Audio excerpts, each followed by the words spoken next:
Hey everyone, and welcome to our deep dive. Yeah. All about exploring attachment styles and Yes. how they shape our relationships. Yeah. And today we're going deep with excerpts from the book Attached, Yeah. and this awesome attachment style quiz you can find on personalityquizzes.com. Hmm. So get ready to uncover how your attachment style is totally impacting your love life and your connections. Yeah. And maybe even challenge some long-held beliefs about what it means to be truly independent in a Right. relationship. Yeah. Could dependence actually be a good thing? Yeah. Well, that's what we're gonna kind of dive into, right? Yeah. We often hear that independence is like the holy grail of healthy relationships. But what if I told you that a certain level of dependence can actually make you more independent? Whoa. Right. It's this fascinating concept called the dependency paradox. Okay, now I'm really intrigued. Yeah. So before we get into the paradox and all that, Mm. can you give us some background on attachment theory? I know it has something to do with, childhood and stuff, but how does that translate into our adult relationships? Yeah, for sure. So essentially, it all boils down to this need for a secure base, Okay. right? That feeling of safety and security that lets us explore the world with confidence. Okay. So attachment theory, developed by researchers like Mary Ainsworth Mm. and John Bowlby, found that the bond between a child and their primary caregiver is crucial, for survival Wow. and shapes our emotional development. So how does that childhood need for a secure base affect us as adults in romantic relationships? So think about it this way. As children, if our caregivers were consistently responsive Okay. and available, we develop a sense of trust and security. Yeah. We learn that our needs will be met, Hmm. and we feel confident venturing out, exploring the world, knowing we have that safe haven to return to. Like a home base. Yeah. Exactly, yeah. But what happens if those early experiences weren't so consistent? Yeah, that's where these different attachment styles come in. Okay. So based on those early interactions, we develop patterns of relating to others that carry over into our adult relationships. We tend to gravitate towards one of three main styles: secure, anxious, or avoidant. Okay, let's unpack those styles. Yeah. Starting with secure attachment. Okay. That seems like the ideal, right? Yeah, it definitely has its perks. Yeah. Secure individuals tend to be comfortable with intimacy. Okay. They communicate their needs effectively and create a sense of stability in their relationships. Right. It's not that they don't experience conflict, Yeah. but they navigate it constructively, fostering a sense of trust and security in their partners. Now, I've heard that secure people can even positively impact Oh, yeah. their partner's attachment style. Yeah. Is there any truth to that? Absolutely. Okay. In the book Attached, they call it this magical effect, Okay. where secures can actually increase their partner's relationship satisfaction Right. because they're so good at creating that safe and supportive environment. Their partners often feel more secure and confident over time. That's so cool. Yeah. Okay, so let's move on to anxious attachment. Huh. What are the hallmarks of this style? Okay, so people with an anxious attachment style Hmm. often have this heightened need for closeness and reassurance. Okay. They might worry about their partner's love and availability, constantly seeking validation Right. and reassurance. I can see how that could lead to tension. Oh, yeah, But, definitely. in a relationship. Their anxiety can sometimes manifest as protest behavior. Yeah. Things like frequent check-ins, Mm. attempts to control their partner's behavior, Oh, yeah. or overanalyzing every interaction. Yeah. It's not that they're intentionally trying to be difficult. It's Right. that they're trying to manage that deep-seated fear of abandonment. Right. It's coming from that place of insecurity. Exactly. That's important to remember. Okay, now what about the avoidant attachment style? Okay.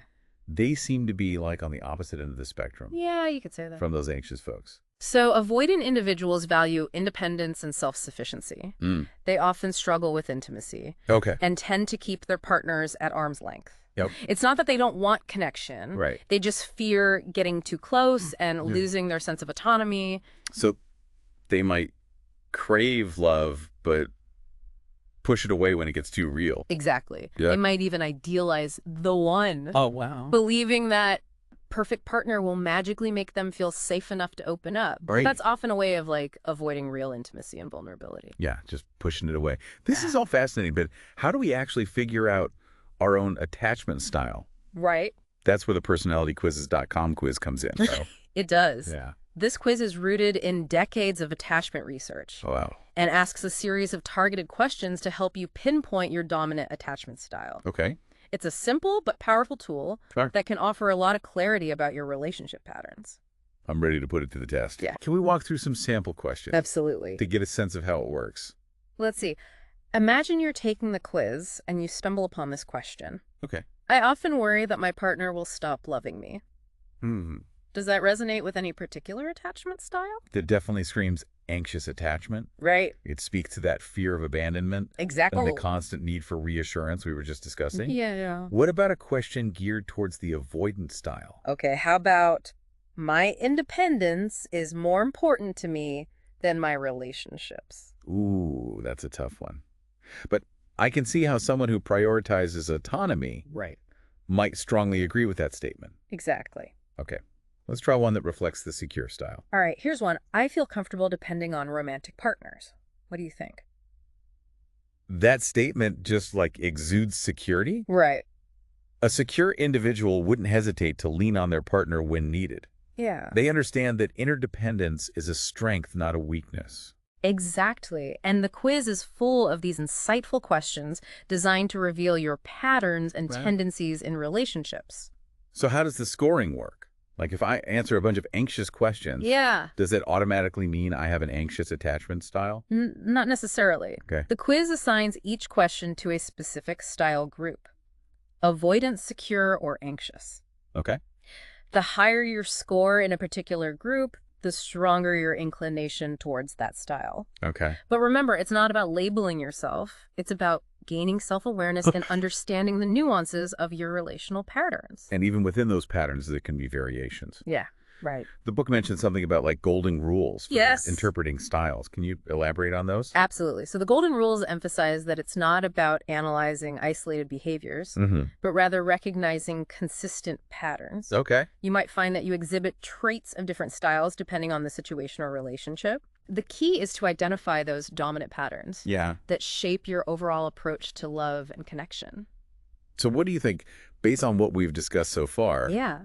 is there a particular attachment style that resonates with you? Have you taken the quiz yourself? I have, and it was incredibly eye-opening. Ooh, tell me more. But I think we should save that revelation for part 2 of our deep dive. Okay, fine, I can wait. For now, let's focus on one of the most common and often challenging relationship dynamics: Okay. the anxious avoidant pairing, or as some call it, the trap. anxious avoidant trap. Okay, now that sounds juicy. Right. Why is this particular pairing so problematic?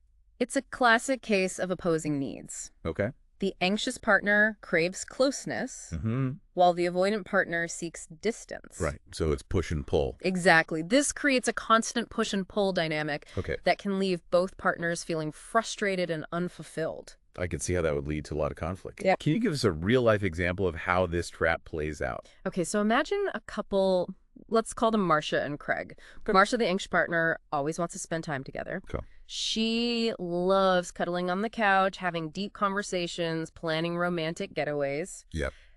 Craig, on the other hand, values his alone time Right. and feels suffocated by Marcia's constant need for attention. So they're basically speaking different love languages. Exactly. And because their attachment styles are fundamentally mismatched, Right. their attempts to connect often backfire. Okay. Marcia's need for reassurance might come across as clingy to Craig, Mm-hmm. while Craig's desire for space might make Marcia feel rejected and unloved. Oh, no. So what happens when this dynamic plays out over time? Well, unless both partners become aware of their attachment patterns and commit to bridging the gap, Right. the relationship can spiral into a cycle of conflict, resentment, and unmet needs. This is where understanding the anxious avoiding trap can be so valuable, right? Yeah. It's not about blaming each other. Yeah. It's about recognizing those ingrained patterns and learning to communicate more effectively. Precisely. Recognizing those patterns is the first step towards breaking free from the trap Okay. and creating a more secure and fulfilling relationship. But before we dive into those strategies, Yes. let's take a closer look at some specific examples of how this dynamic can manifest in everyday life. All right, let's hear those examples. Okay. I'm ready to get into the nitty-gritty. Let's start with a seemingly mundane conflict. Something as simple as laundry day. Laundry day. Yeah. The book Attached describes a couple, Janet and Mark, Okay. who constantly argue about buying a washing machine. Wait, a washing machine? I don't know, right? Seriously, how can that Yeah. become a relationship battleground? It's not really about the appliance itself. It's about the underlying attachment needs. Okay. Mark, the anxious partner, desperately wants the convenience of having a washing machine at home. Yeah. He sees it as a symbol of their shared life Right. and a way to avoid the hassle of going to the laundromat. So it's more than just a practical issue for him. Exactly. For Mark, it's about creating a sense of togetherness Yeah. and stability. Janet, on the other hand, who is avoidantly attached, sees the washing machine as a threat to her independence. Oh, wow. She enjoys her weekly trips to the laundromat where she can have some time to herself Right. and catch up with her sister. So for her, it's about maintaining a sense of space Precisely. and autonomy. The washing machine becomes a symbolic battleground Wow. for their opposing needs for closeness and distance. I never thought a household appliance could reveal so much about a couple's attachment dynamics. Right. Do you have any other examples of how this trap plays out? Absolutely. The book also describes a couple who argue about sleeping arrangements Oh, sleeping arrangement. during a romantic weekend getaway. Okay, now this is where it gets really interesting. Right? What's the drama about the sleeping arrangements? You might be surprised. Okay. The avoidant partner insists on separate beds because of a fantastic view from one of the rooms, while the anxious partner desperately wants the intimacy of sharing a bed. So their ideal visions of a romantic getaway are completely at odds with each other. Exactly. And that's the crux of the anxious avoidant trap. Right. Their differing needs for closeness and space create constant friction, Right. even in situations that are supposed to be romantic and enjoyable. Yeah. So how can couples break free from this trap? It sounds incredibly frustrating. Yeah, it can be. But the key is awareness and understanding. Okay. Both partners need to recognize their own attachment patterns and how they contribute to the conflicts in the relationship. It's not about blaming each other. It's about recognizing those ingrained patterns and working together to create a more secure and fulfilling dynamic. Precisely. And that's what we'll be diving into in the next part of our deep dive. Okay. We'll explore practical strategies for bridging those attachment gaps, improving communication, and ultimately creating a more secure and loving connection regardless of your starting point. All right, listeners, stay tuned for part 2, where we'll unlock the secrets to thriving in a relationship, even when those attachment styles clash. Welcome back to our deep dive into attachment styles, and how they impact our relationships. Right. In the last part, we were talking about, those often conflicting needs of anxious and avoidant partners. Right. So now I'm really curious to learn how to actually navigate those differences and build stronger connections. But first, you promised to spill the tea about your own attachment style. Yes, I did. Did that personalityquizzes.com quiz confirm your suspicions, or were there any surprises? Well, let's just say it was a journey of self-discovery. The quiz revealed that my dominant attachment style is secure. Okay. Which wasn't a huge shock. I generally feel comfortable with intimacy, and I value open communication in my relationships. That definitely tracks with, what I've observed. Oh, yeah. You always approach these conversations with such a calm and balanced perspective. Oh, well, thank you. Yeah. But the quiz also revealed a secondary leaning towards the anxious style. Oh, interesting. Yes, some of those questions about, worrying over my partner's feelings and needing occasional reassurance really resonated with me. Okay. It's not a constant state of anxiety, but it's something I'm aware of. So it's like you have this solid, secure foundation, but with a little flicker of anxiety that can pop up from time to time. Exactly. Okay. And recognizing that duality is incredibly valuable. Yeah. It helps me be more mindful of those anxious tendencies and address them proactively in my relationships. Right. It's a reminder that, we're all complex beings with layers of experience shaping our interactions. Right, and it highlights the fact that attachment styles aren't these rigid categories. It's not like you're 100% one style or another. Yeah. You can have a dominant style with shades of other styles blended in. Exactly. Okay. That's what makes this quiz so helpful. It doesn't just slap a label on you.